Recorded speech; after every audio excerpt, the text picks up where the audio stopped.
Hi, welcome back on Do It Yourself channel. Today I'm going to show you how to set up the screen mode in your Samsung M15. To do this operation, slide up, go to settings, now search for display, and there is a screen mode here. Now, as you see in standard option, this is a Vivid, whatever it's set.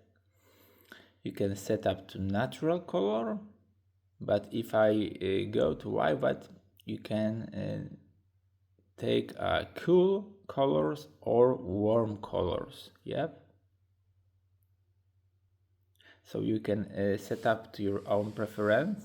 There is advanced settings, of course, which you can add or